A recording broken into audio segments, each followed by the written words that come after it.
All dogs have a tale to tell.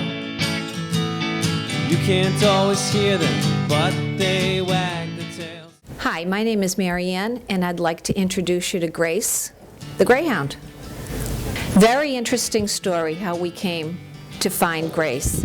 My husband and I had actually been to a dog show, and at that point in time we had another Greyhound. We felt one was enough, and my husband said, Marianne, there's no way we're getting another Greyhound.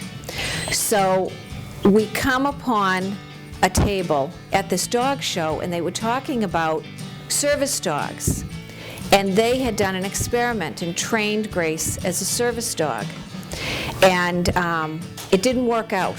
She had gone to support, she was called an emotional support dog, and she had gone to support a woman in Maine who had some mental health issues. Did not work out. So now the dog was up for adoption. So we decided we could not have a second dog.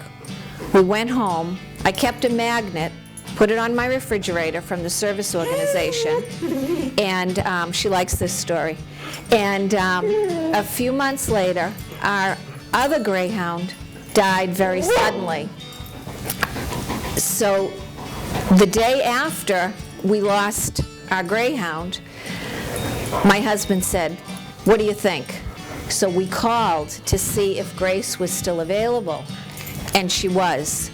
So we got in the car, our young son, and we stopped at BU and picked up our daughter because it was a family decision. We drove to Foxborough, and we met Grace and took her home the same day, and have not regretted it one day. The best dog, and we've enjoyed having her.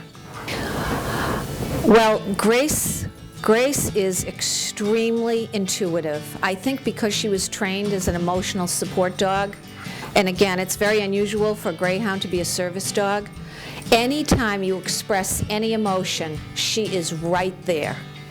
And if you're crying or you're happy, she's literally between your knees, because she senses that your emotion is different than what is the norm. So she's extremely intuitive and extremely supportive in that way. And it's funny when I'm on the telephone and I get a bit of good news and I say, oh, that's terrific, she comes running from the other room because she thinks I'm emoting in some way.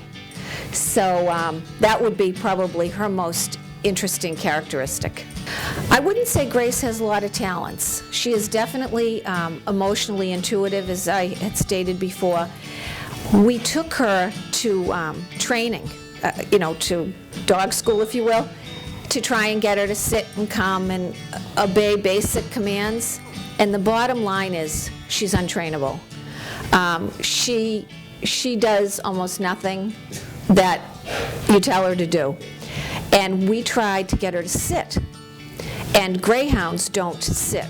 I guess because of their anatomy or their history or the way they're bred. But we could not. So after 8 weeks of dog school, we abandoned the idea of getting her to do anything that we tried to teach her to do. I think some of the unique habits that Grace has, and I know that this is also specific to the breed, is she's a leaner. When she comes up next to you, she actually leans right into your legs and should stay there for as long as you let her. But the other thing that is extremely interesting, and my neighbors have reported to me that when this happens, they hang out their windows to watch. Our yard is shaped in a big rectangle, and Grace will go out there, and all of a sudden, I think she has like flashback to the track. She will just burst into a run, and she will go maybe 2 or 3 rounds for the full length of our yard, and it's almost a perfect rectangle. And to watch her go, like I said, the neighbors will report to me later, oh, we saw her running in your yard. So I wonder if she's thinking she's back at the track, or how she's feeling, or what prompts her to go into that type of run. But they talk about Greyhounds being the 45-mile-per-hour couch potatoes, because after she would do a run like that, she would come back into the house, have a drink of water, she's a teetotaler, and literally collapse after she does a run like that. So, and my daughter used to put on rollerblades and go out and let the dog pull her on leash on the rollerblades, but I always worried because I was afraid the dog would go into a full tilt run, but she never did. Grace knows intuitively that that wasn't safe, and she would just go at the speed that was okay for my daughter.